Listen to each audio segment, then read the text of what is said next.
jam waale mon jam wiyete mon weltare ɓiɓɓe fulɓe andu diine maɗa musidɓe tedduɓe hettotoɓe yewtere meɗen tufde gandal noon oɗon gandi ko yewtere arore kala alet so yi ha oɗo waktu heeɗi ene tongan on ɗum musidɗo moon Amadou Moussa Anne ñalawma hannde o noon tufde gandal koma jaforo nde tawno en kuninoma ma en gartu e yewtere meɗen gam jokkidde woni conflit africaine e nder hitande 1990 ha hitande ujunnaje ɗiɗi e nayyi woni 1990 ha 2004 plutôt nde tawno en mbino eɗen kaala conflit baɗɗo ko wiyete ko hono baɗɗo déstabilisé Afrique ñalawma hannde o noon ha joni on jafoto en jowan nden noon yewtere saabu eɗen jogui ɗo hen hono koɗo meɗen mawɗo mo ganduɗa biteɗo Kane Abdourahmane gandiraɗo Baydi Kane tawi ko conseil général mo leydi Sénégal joniɗo hen e Pointe Noire son excellence ko adi kala min dokkuma konngol calmina rendo fulɓe ngo ene hettima ko adi nde amin garda e namdal bisimilla maɗa son excellence. Assalamu aleykum adi fof mi weltanimama e rendo fulɓe mi salmini on mi juurima on wannon pulago ne weɗami mi wiyona assalamu aleykum. amin gandi son excellence pulago no welma ko ngal ɗon namdal tigui jogorɗen sorde manam puɗɗorɗen ngal ɗon namdal ko adi kala haade wutte consil o garen joni o e hono Kane Abdourahmane Kane woni monsieur Baydi Kane son excellence min jiiɗi famde son excellence ko en tant que Foutanki holko mbawɗa yewtidde Foutankoɓe à travers kadi ndeɗo yewtere wiyetende tufde gandal. wadde foof Fouta so wiyama Foutanke ganda wonen yimɓe mbawa famde Foutanke no firti ba par ce que Foutanke wona tan mi welama woni Foutanke dogat koye ƴiƴam ma ko neɗɗagal ma e jimme ma ko ɗo d'abord Foutangal fuɗɗi donc kil fof Foutankoɓe ɓe ganda holko Foutangal fuɗɗi ɓe mbawa rende Foutangal ɓe mbawa jaggude hen par ce que sen jaggani tan en tampat ken tampinanoma ko ɓooyi hande en puɗɗima noon andude Foutangal fuɗɗi en puɗɗima dartade ɗum woni gulaɗi keewi ɗum noon il faut continuer yaade ɗum ɗon e waɗa hen yimɓe encouragé en continue e hono ɗum ɗon hono moyen en hono woɓɓe hono darde darini pour Foutankagal. a jarama son excellence aɗa andi so wiyama darde yo yimɓeɓe darano Foutankagal ngal eɗen gandi guila dawa dawi no fulɓe keewi wiide woni guila fulɗa tan ha e ñallungue fulɓe keewi noddude ko erango ndenten wonanɓe wonɓe Mauritanie wonɓe Sénégal wonɓe Mali wonɓe Gambie wonɓe partout Guinée e wonde kalto fulɓe goni ɗen gandi leñol ngol ko leñol jañgol guilde noon ko erango noddete ha e ñallungue ko erango noddete beele cikkuɗen enen ñalawma hannde o en potani waylude jaɓɓal saabu guila adan en eeri men donki yo yimɓe ndentu ñalawma hannde o pulagu dañi ɓarorde mawɗe dañi jaggue mawɗe e to foti nangtade hono calɗi walla paale sen beelama mbiyen so tawi pulago ene wayra jaɓɓal hannde holto pulago foti yarude beele to banggue jangde walla ala koto banggue ɗaɓɓude hono wiyeteno ni gandal walla koto ɗaɓɓude ko wiyete ko jawdi holto jiɗɗa erade yimɓe yooɓe jaaru ha pulago wawa yitade hoore muɗum e nder jokli fulɓe kala. ko mbiɗa ko foof ko noon ɗaɓɓude gandal woni ɗaɓɓude jawdi par ce que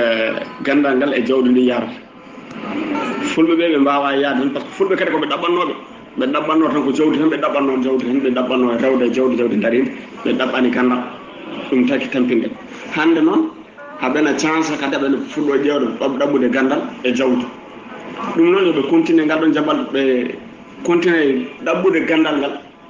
ɓe mbawa kadi ɗaɓɓude jawdi ndi ɓe mbawa rendude ɗum wona neɗɗo goto par ce que gandal ngal ala hen tan ɓe mbawata rendude ɓe mbawata wonde haɓɓere haɓe mbawa keeɓa koɓe jiiɗi ko so jawdi ndi ala kadi nde wawa wallude yimɓe ɓe jiɗirɗen ni ha jeehen par ce que nden gandal ngal waɗ ɗum par ce que kala kadi jiiɗa yaade ɗum koma jawdi ndi tawe ko gawlda ngal wonɗo ko fof ma jawdi taw jawdi tawa has kay ɗi wadda wawa ɗum noon bo ñaagoɓe kamɓe fof yoɓe dara e ƴewde gandal e ƴewde jawdi haɓe mbawa rendude. son excellence so tawi aɗa eero joni o fulɓe walla so tawi haade ma erade so tawi mboɗo wima holko woni caɗele fulɓe e ñalawma hannde holko mbawɗa jabade min. caɓale fulɓe ko woni ɓuuri wonde ene jalli seeɗa caɗele fulɓe ɓuuri cidde ko fof ko famodire wan noon pourquoi ha joni to gonɗen ɗo eɗen jogui probléme pulago no heewi ɗon mon fof no fewi beccu mon fof yeehi hoore mum haaldata neɗɗo tan mbiya min ko franta pourquoi min mbo tawoye ma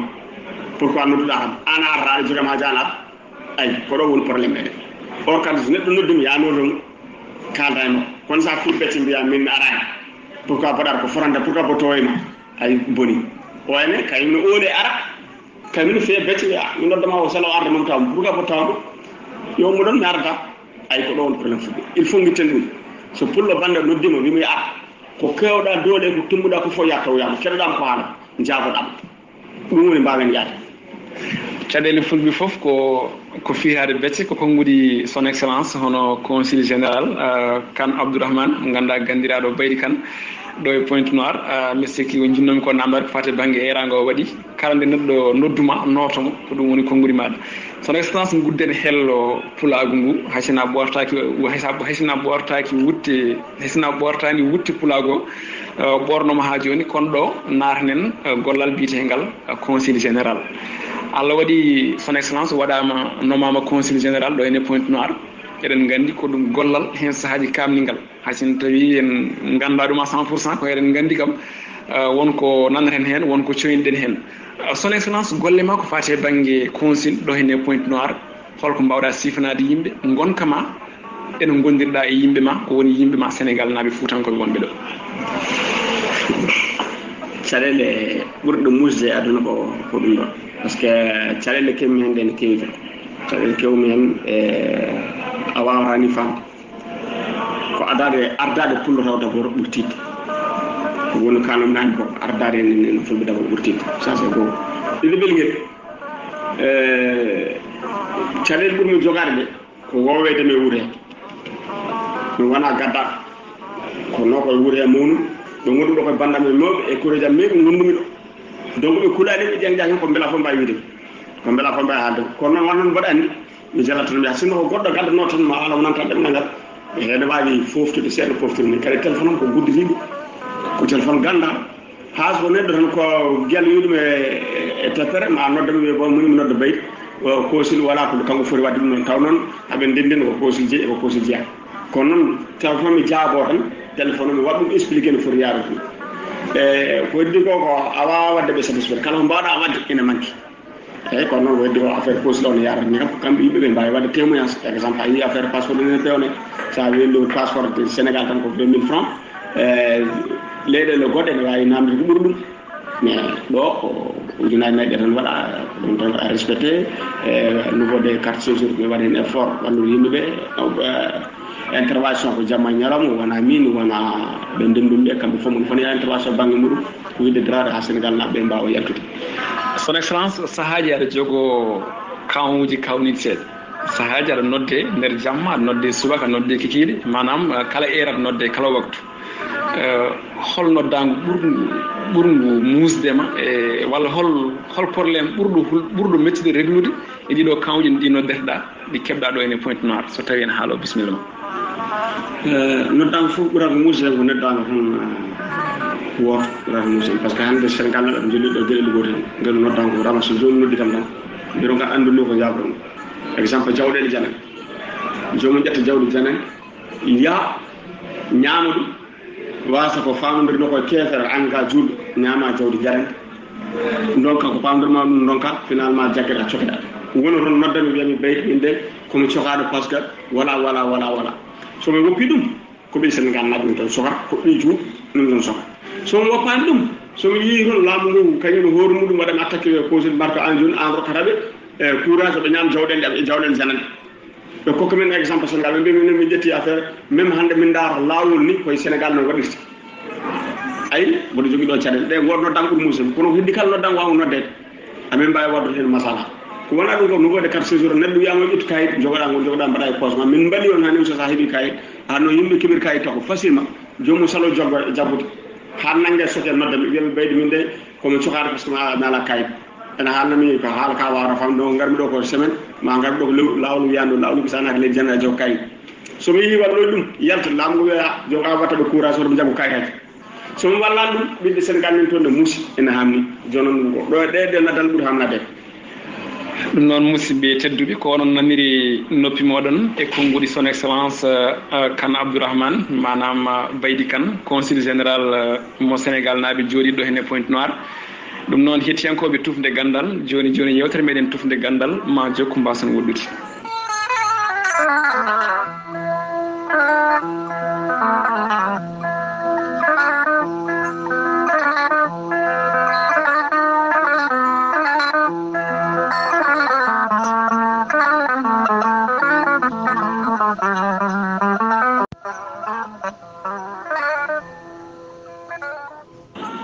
hettiyankoɓe tufde gandal e lefol muɗum ɗiɗoɓol ha joni eɗen joddi e son excellence kane abdourahmane kane gandiraɗo baydi kane tawi ko conseil général joɗiniɗo leydi sénégal naɓe ɗo ene Pointe-Noire son excellence en natanat namdal biyetegal dawrugol woni politique eɗen gandi so wiyama consul walla wiyama ambassadeur eko nandi hen ɓeɗo yaadiɓe kala ko yaadiɓe hoorejo leydi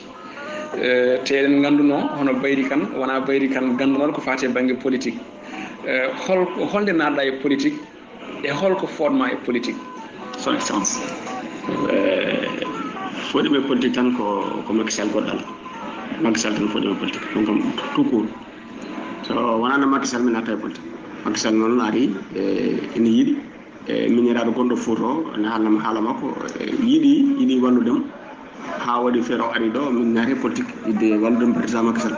ɗum tan nanndemi politique kadi politique aɓe kadi koye limite woni kadi haa so janngo o wi o woppi laamu o woppi politique kanko Macky Sall so wi ɗon ko midi 10 min midi 11 mi wiyaɓe ko woppi politique wonta halaala politique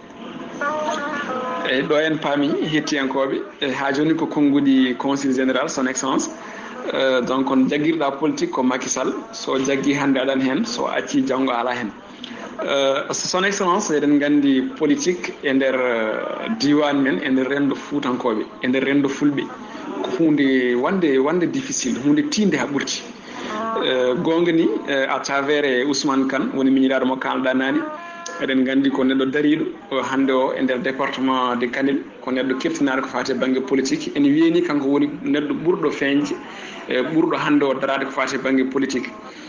beele duuso e appui manam duñgol son excellence nani hen fewde on ɗon miñiraɗo woni saaha fof susnude ɗum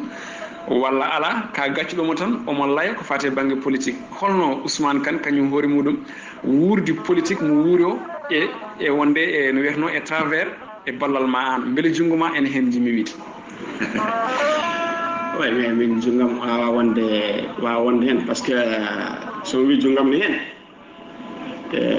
non so wi jungam ala hen kadi non pourquoi parce que Ousmane Kane woni min woni Ousmane Kane ko jeeyi Ousmane Kane jeeyi ko Ousmane Kane jeeyi min jeeyi fami par ce que kala ko heedi banggue Sénégal ko woni toon koko joɗani en toon Ousmane jini hen mi ala hen contrôle mi ala hen haala ɗum noon ko kanko woni affaire makko kanko jeeyi ko woni toon ko ɗum no mi wawi wiiden jungam ne hen ma ala hen ɗo labti son excellence ɓaɗen kaali haala Ousmane Kane woni ko ndendori eɗen gandi ko ɓooyani ko balɗe jeeɗo e balɗe tan mato balɗe sappo e ɗiɗi eɗen gandi won projet ji ɗiɗi e ñiɓaɗi toon tawi kadi ko ballal Allah e ballal maɗa an consul e ballal kadi hono Ousmane Kane toon to ndendori e ballal ndendori naɓe sen mbiɗami mbiyen ɗum mbaɗen ɗum généralisé projet gaɗano ko projet ko fate banggue communication woni haalirde manam radio haade men arde projet goɗɗo radio ngo ko holno miijo ngo ardi e son excellence hono Baydi Kane ha wawi ñibde radio en nokku biyeteɗo ndendori radio ngo ardi kam ko nufode exemple onon exemple WhatsApp yimɓeɓe mono fof yiiɗi nande hoore mum somi ƴeewi joni wonti ya heɓ communication ko poɗɗa haalande yimɓeɓe koma no yaha Sénégal namdoɗa binda circuit ji mum no juuti ne heewi matam ko woni même chose te hakko men matam no woɗɗi darmi dal to min gonɗo hannde il faut dal communication wawa yimɓeɓe famde te radio mo mbammi o wona radio tan mo ganduɗa famɗuɗo noon ko radio mo ɓurɗo yaaji e diwan o par ce que homo ha caggal tambanaɓe nangamo bakkel jusqu'à raneru ko nanguireɓe way FM komi waɗi noon renforcé ko pour o wawa yaaji pour reedi Fouta foof wawa heɗadema ko ha wawa nafde yimɓeɓe kadi o wona radio mo waɗanimo radio commercial mbammu ko ha diwan o Foutankogal ngal awa yetto ko mon foof ha yeeni hoore mum kadi yimɓeɓe kadi mbawa gollude hen par ce que to wondam wawi ligginde yimɓe mo liggina au moins 5 personnes par jour 5 personnes par la nuit donc 10 personnes wawi liggade makko ɗum ne kadi ko ballal pour yimɓe Foutankoɓe e nder mbaadi ngal ɗon ballal gon wonɗen hannde koye jamanu communication e hankkadin hunde fof dardima to gotel moni kala ina fodno banggue mum so en gumima on ɗon projet communication pay tan koye projet goɗɗo taw ko projet phare nde tawno ko projet peinture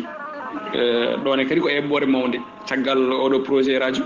eɓɓore wonde nde e projet o hoore muɗum saabu en jii hay préfet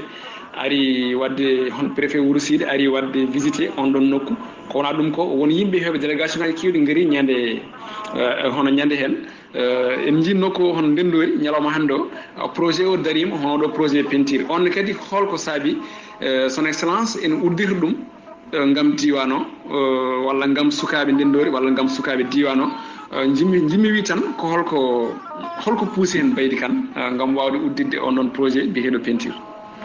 wadde ko fof wadde mi poussé men ko pour ɗanniyankoɓe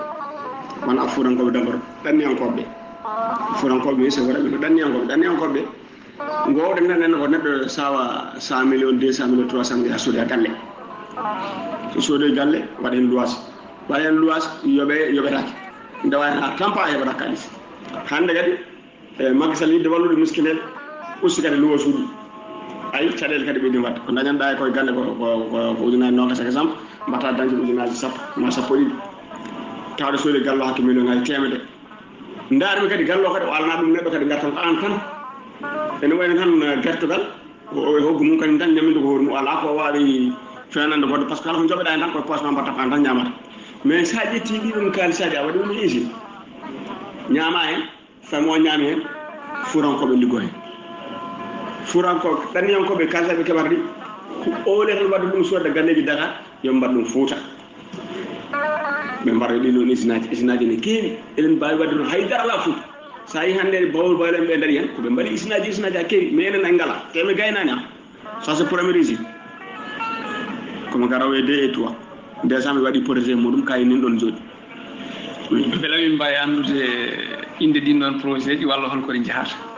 eyyi ande kala ko jiiɗa yaade ɗum neɗɗo yo yarsi hande oɗo usine waɗi on surprise on noon foof ay gortinani par ce que usine o ko yimɓeɓe wiyata no gaari ɓurde usine mono fof waɗi hoɓɓel mum kam ko usine woni ko Ousmane Kane waɗata ko usine woni ko Ousmane Kane waɗata lennata projet mum o waɗat mi wiyama waɗ projet ma nelɗani min wona min waɗa kanko waɗata projet o wiyami ɗum ɗo foti wadde yo wat nelɗami heddo noon waɗamo projet wat Fouta ma wanni kanko no yi kadi yo waɗe Fouta o mo yaari par ce que o welimo par ce que wanno projet o mbaɗ Dakar ma jamñaji ko toon on noon kala projet mo mbaɗa ko foti mbatta ɗum tagi ko Ousmane waɗi donc onon ɗiɗon projet ɗiɗi gonɗe e lawol ni on paɗa tan ma wat kadi surprise yimɓeɓe inchallah ɗum noon min paadi son excellence mi gayanta ummade on ɗon projet saabu eɗen gandi ko wayno hannde fuutankoɓe yoga e fuutankoɓe hay so tawi heewani eɗen gandi diwan o leydi ndi ko leydi hewndi alduɓe so tawi mi hokki yeeru ko wayno hono walla musidɗo meɗen Abdoulaye Salli Sall mo boyinnaji eɗen gandi ko boyinnaji dey ma bandiraɓe jaafo vraiment kono noon kam eɗen gandi kanko ko ɓoyani ko o waɗi radio kankone kadi hono ko mbaɗɗa ɗo ko ndendori ko wayno kadi Harouna Dia en eɗen gandi ko yimɓe ganduɗa hoorema yimɓe développement ko wayno kadi hono meedi Soed toon to Dancare eɗen gandi on kadi aussi waɗi ko wayno usine Rakal ɗum noon c'est ɗo wadde so tawi en paami fuutankoɓe walla fulɓe wonɓe ladde ɓe goni koye famde e développement d' abord ko développement leydi muɗum ndi d' abord joni jimmi wiide oɗo usine mo mbaɗɗa usine peinture gam tan ɓeydo leerde yimɓeɓe oɗo usine holno foti o ligginta yimɓe so tawi o gasi hankkadi ala ko heddi so wona omo golla eɗen gandi kam ɗo golle ne gasa waɗi puɗɗima kono wona à 100% so tawi o yettima e 100% holno foti usine o eɓɓi gam ne gollina fuutankoɓe walla fulɓe wayno no mbaɗino programme o peut pas manquer au minimum 100 personnes pourquoi par ce que onne goto jamma e ñalawma ɗe ndawat jamma ɗe ndawa ñalawma kadi waɗat autoji garɗi camion ko waɗoɓe livration sofreɓe gonata hen sofreɓe kadi ɓe jogoto mine barani sarsoɓe marchandise o e nder camion aji he pour wadde livration e nder diwan o foof donc au minimum waɗande kam yetto 100 personnes ça c'est déjà calculé min mbaɗi ɗum estimé data min calculé min jetor ɗon aɗa andi kadi won salene wonde e nder Fouta holnden saɗen il faut kalende kadi yimɓe kadi pamir noon beele oɗo usine ndendori fate banggue oɗo projet no jimmi wiide projet peinture beele ene namdi diplôme wonande banggue liggotoɓe e kamɓe jiɗo liggade hen foof holno foti wadde so tawi mbiɗe namdoma holko jagoɗa andi wonto hunde namde diplôme wonto namdaki diplôme on to on ko waɗata namde diplôme on ko waɗata kadi ɗum namda e diplôme namde kan kadi ko ɗeɗon golle exemple wima chauffeur on namda e diplôme mine mbaɗa ƴetto namda e diplôme ko heddiɓe noon faaɓe banggue machine aji e tout cela ɓen kadi mbawi jogade diplôme eyyi ɗum kadi miniraɗo nin toon to kaldiren ɗo won fulɓe wadde déposé e dossier ji mumen enen jiiɗi namdade e ɗum ɗo mono jaggue dossier jamumen waɗa étudiant mo ɗaata no foti yarude kono toon wosan ɗum ɗo yaaru sees woto heño hamin ganda no foti yarude par ce que joni kadi min puɗɗi joni fuɗɗa ota tan mbiya walla fuɗɗama yaha tan wuuro e naata hen par ce que mi sino omo manque wonde 100% so pour il faut commande garo parce que il faut continuer de mbaɗe commande ga marchandise muɗum e tout ça la ɗum noon fof koye lawol woni yettaki tan donc ɗum ɗon fof ma min jaara hen seeɗa kono namdaki diplôme ɗum noon laaɓi laabti son excellence Baydy Kane consul général ɗo henne Pointe Noire ɗo tigui jooɗiɗen e yewtere meɗen tufde gandal ngam yewtude ko fate banggue gonka makko e projet ji makko on paami e leppiɗi keddondi ɗum noon joni garten e lefol min tatabol so guena haaji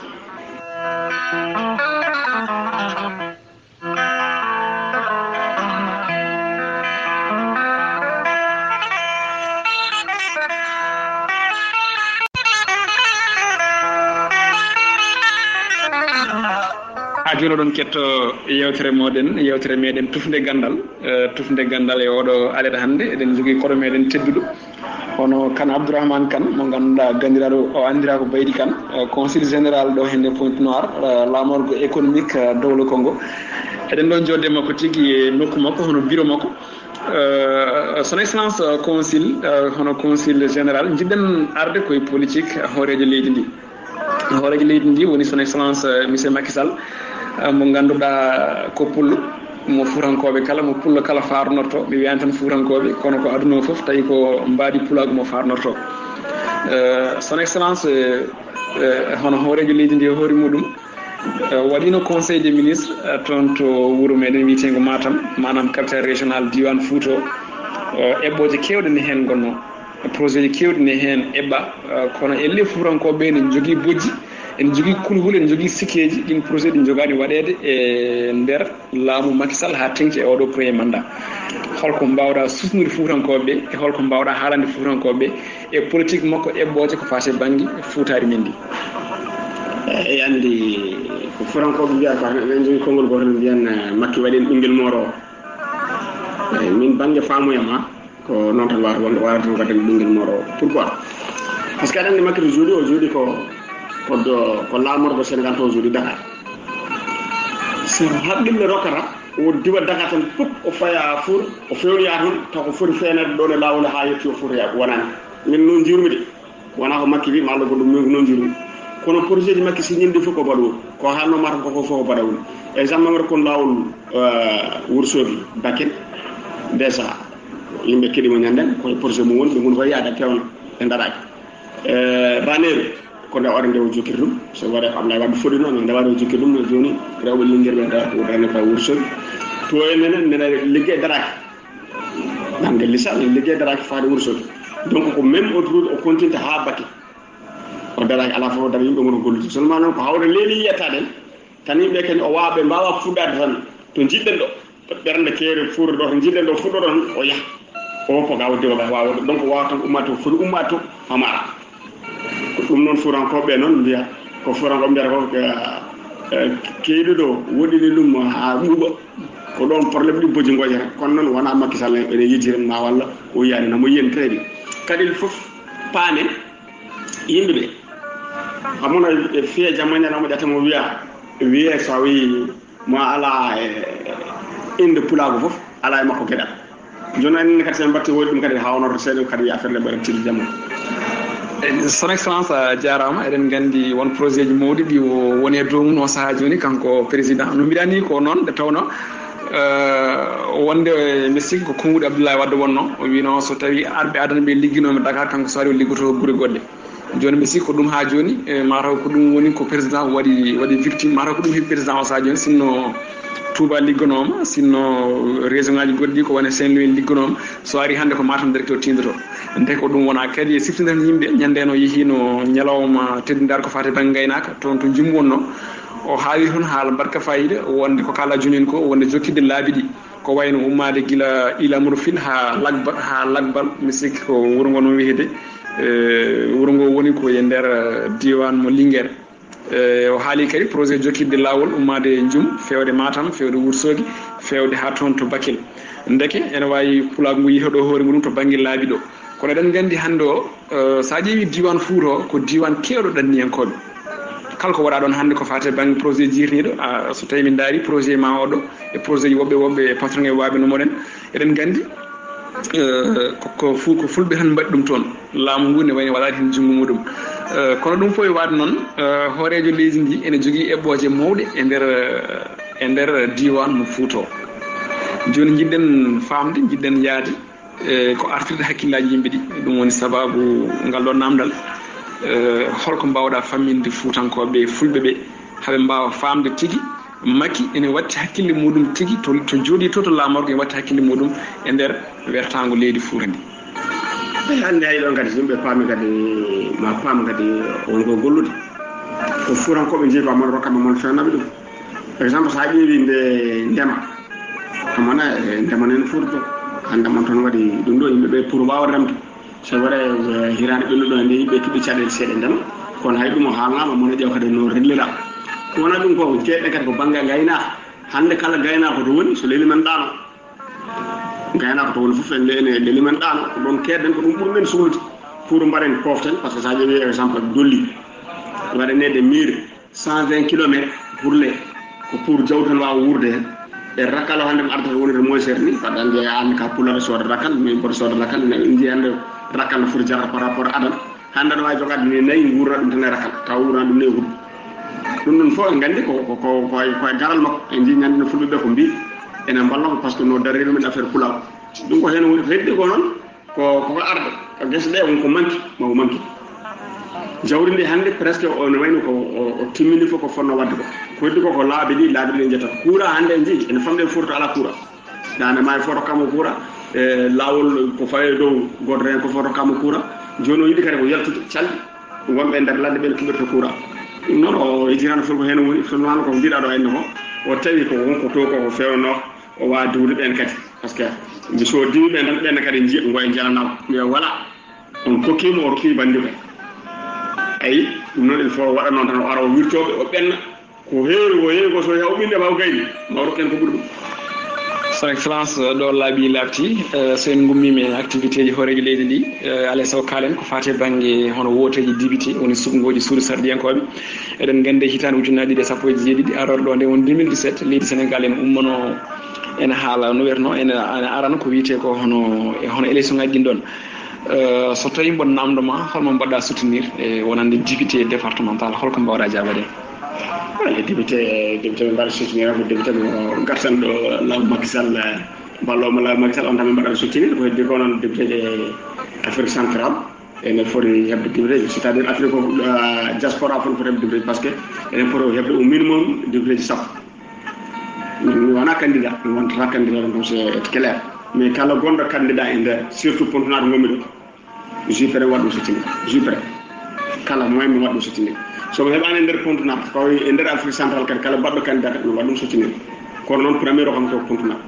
kala baɗɗo candidat mi waɗɗum soutenir somi heɓani e nder pontunaɗo e nder Diawa Afrique centrale mi waɗɗum soutenir taw neɗɗo mo ganduɗa ko ballowo kadi ɗanniyankoɓe ɗon noon mbaɗa ƴeyami ko ballowo ɗanniyankoɓe wona heɓa mandat mum tan doga fata Dakar leyɗo de ala ko keɓɗo ɗo ene wona diaspora anda caɗele men anda mo probléme mumen mboɗa andi on koye meɗen wondi quelque soit ko wonde koye meɗen wondi ma wollo en on de walla ɗum kono keɓowo poste tan doko fa Sénégal wiya toon jooɗo ene wiya Macky Sall wini ma Macky Sall aldi ɗum taw wona ɗum woni min gartama minen ɗanniyankoɓe on kam walta ɗum eyyi eɗen gandi ko noon tigui no mbiɗani ko noon ko huuɗo heestere e nder gouvernement e nder kadi eɓɓoje hooreji leydi ndi hono Macky Sall woni hokkude ɗanniyankoɓe haqqi mumen woni député mo ganduɗa ene wawa hujjikinanade ɗanniyankoɓe so tawi min namdoma son excellence beele aɗa jogui ɗo hen neɗɗo tan mo joppiɗa oɗon o wawi wonde député Afrique centrale naaɓe o wawa kadi yoltude hujjaji Afrique centrale naaɓe ala mi ala won kono jomum waɗa candidat tan wiyamin mboɗo pose mi wi ɗum d' accord mami daara ɗum mi taw mo foti wawde wallude en mi wallamo somi tawi o wawa mi wiyamo carrément mi wawa par ce que no jiirum an a wawa wallude ɗum par ce que sa heeɓi ka jam a jarama son excellence amin jogui ami mboɗo jogui fahmamuya mboɗo jogui sikkiram to gomi ɗo yoɗon joɗeɗen kuccidirɗo elle wonmo ɓerde ma jofoto oɗo so tawi woni député so tawi woni député Afrique centrale ma wonmo soutenir on ko holon fotata wonde hay goto rewɗam pièce hay goto gandam jofati ɗum noon son excellence golle ma jooɗi peewi ko adi ndeɗen ceerto jimmi ko mbaɗa erago fewde Sénégal naaɓe wonɓe ɗo henne Pointe Noire kono kadi mbaɗa erago fewde pulagu aduna o kala saabu ka neɗɗo hande mo ganduɗa hoorema gandaɗo e nder windere nde kala kadi joɗiniɗo kadi aussi hoorejo leydi ndi ɗo henne Pointe Noire jimmi ko mbaɗa erago fewde pulagu kono kadi mbaɗa erago surtout fewde e wonɓe ɗo hen e diidol Pointe Noire ha toon to Brazzaville ha kayidologie manam diidol konngol kala e kuuɓa erago mbaɗa kala neɗɗo woni yo andu hoore mum d'abord sa teddini hoorema mbawa teddinde goɗɗo neɗɗo teddinani hoore mum wawa teddinde goɗɗo ndentoɗen ndenen jawɗele men ndenen koye meɗen ganden holene mbawen fewnude kaaraji men mbawen fewnude ko poɗɗen jogade ko ha gasa sen mbawani wadde ɗum ala fofo mbawɗen wadde ko ɗum woni hono eramo noddama premier eramo il faut yimɓeɓe mun fo anda hoore mum waɗa respect hoore mum wawa wadde respect hoore ko leydi janandi gonɗa a wona leydi janandi noon a waɗa respect hoore ma mbaɗa respect leydi gonɗa ndi kono sa waɗa respect hoore ma a wawa wadde respect leydi gonɗa ndi keeɓa caɗele keeɓa bandel caɗele kokka laamu rende ɗum ɗon ɓe caɗele ɗum noon musidɓe tedduɓe Allah yi golle moon Allah jarama kadi on jarama ko ɗum ɗo tigui wonno yewtere meɗen tufde gandal e ñalawma hande o mi siftina joddiɗen koye Kane Abdourahmani Kane mo ganduɗa ko gandiraɗo Baydi Kane consul général ɗo hen tawi ko Sénégal naaɓe gonɗo ɗo e Pointe Noire ɗum noon monsieur Kane min beltimi no fewi son excellence Allah jarama kanne jabɗa wadde min recevoir ɗo hen e bureau maɗa ɗum noon musidɓe tedduɓe aadi bile aadi salade aadi ɓuuri firtude aadi aadi amin moɗon ko alet paɗo so gueɗon haaji yo Allah hokken ñallude dow jaam